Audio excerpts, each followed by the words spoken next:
Today we're going to talk about feeling like you can't go on. Before we start, I just want to say if there's danger, then you need to seek professional advice and an exit strategy in place.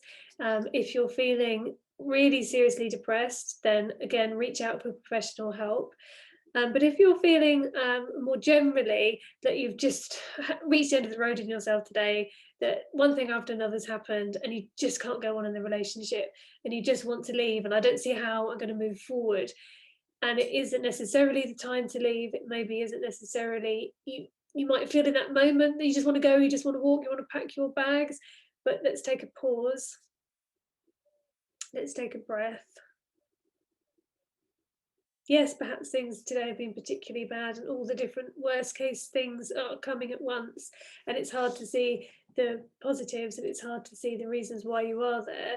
So let's just take a moment to accept that things feel overwhelming. They'd feel overwhelming. Today things feel overwhelming. But inside of you, you still have that place of neutrality. So let's drop into that.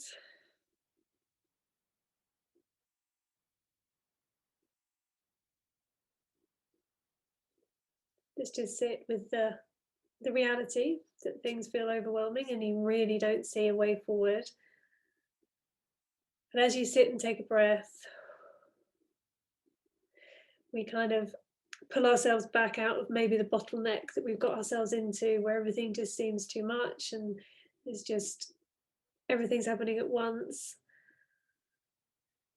Just going to breathe a couple of times. So we're going to breathe in for 4, hold for 4, out for 4, just to take a beat. So just breathe in, 2, 3, 4, hold, 2, 3, 4, out, 2, 3, 4, and hold, 2, 3, 4. And just taking a moment to take a breath when things do feel really overwhelming can be enough just to stop the thoughts from racing. Quite often it's how we're thinking about it. So, oh, this happened and then that happened, and what am I going? And then, oh, I can't believe it, and oh, this is irritating, and that's irritating, and how am I going to? Yeah, you can get to all of that. Just take a breath. And if you're in the situation, you find yourself in a situation where you just feel, I can't go on, and you're arguing and it's reaching fever pitch, then just walk away, take some time out, just take some space. We tend to think that if we feel really strongly about something, we really want to get a point across, and if only they understood our point, then we'd feel like at least perhaps they could see more clearly. Or quite often whoever it is in that dynamic, they don't want to see our point of view, they don't necessarily even want to see reason. So arguing and trying to get them to see, and over again, and usually using that tone of voice and that level of frustration and that level of emotional input, isn't the best way to get a message across that we want to express in those moments where it's descended into argument state. Getting a point across or illustrating something, very unlikely to be productive. Much easier just to walk away and take some space. If we walk away and take some space and we feel really overwhelmed, and we may feel like I just can't go on in this relationship, and it may be something that it might sit with you for a period of time. It might not just be the culmination of a particular argument on top of everything else. Maybe for a few days or a week or a period of time, you're thinking, I just can't go on. So I would invite you to, as hard as it may seem, to look for the positives. And the positives might be things like, wow, it's teaching me some resilience.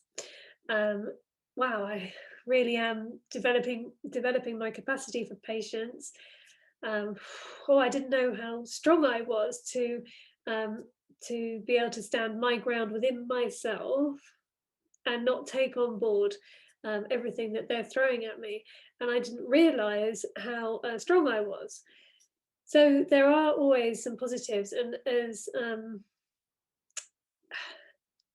irritating as it may seem to stop and take the time to look at them, and as irritating as it may seem that the positives aren't, oh, I feel really loved, and isn't this amazing, the positives could be something really gritty, like, wow, it's really teaching me resilience, I'm a much stronger person than I was before. These are things that we might not want to value as a positive. We'd much rather be valuing, oh, I feel really loved and everything's really great. But if that isn't the case, then being encouraged to be the strongest version of ourselves is a positive. It is giving us something that we will take with us forward, and it will serve us and be useful to us in other situations, and in future scenarios, let's say. So all of these things are good, and if we can get our brain into a place of stepping out of the dead end that we find ourselves, I can't go on, stepping back from that, just, okay, fine, I can't go on, I want to leave, but actually, let me just look at this situation. Gratitude point, maybe even begrudgingly, gratitude point number one. Okay, so I'm building resilience. I didn't realize I could be so strong. I didn't realize I could put up with or deal with so much adversity and still maintain a sense of being a good person.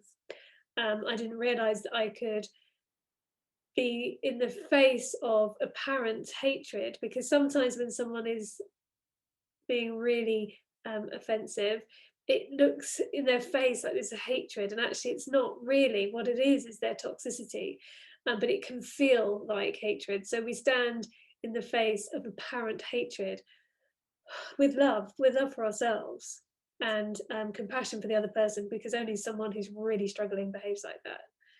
It doesn't make it okay, it doesn't condone what they're doing, but by slightly altering how we feel within ourselves, how we think, and consequently how we feel within ourselves, can help us see it from a different perspective. And instead of the dead end that we find ourselves in, I just can't go on with this, I just don't want to be here, it begins to kind of loosen that a bit, give us some sense of expansion, because there's a sense of, oh, get really tight and locked into, I just want to believe. Give it some space, give it some breath, look at it from a broader perspective, find some gratitude points, and give yourself a chance to calm down, recenter, come back into a place of neutrality. So I would encourage the buzz when you're feeling, and it might sound strange to suggest this, but I encourage you, when you're feeling, oh, I just can't go on, the buzz and the thought for this situation is, I'm grateful for this opportunity to grow. It might stick in the throat a bit, but trust me, it helps with a sense of expansion, taking us away from a place of hopelessness. I'm grateful for this opportunity to grow. So I would encourage you in your workbook just to jot down, even as difficult as things are at times, write down the positives that are going to come out of it, that are coming out of it, even if it is things like, I'm building such resilience within myself. I know myself so much better. I feel really strong in who I am in the face of this difficulty. So I would say they're not the gratitude, I'm grateful for it all being so nice and rosy, because at times it isn't. So we're looking for the gratitude in the bigger picture, in the scheme of life. This opportunity, the buzz beat, I'm grateful for this opportunity to grow. You've got this. Sending you lots of love.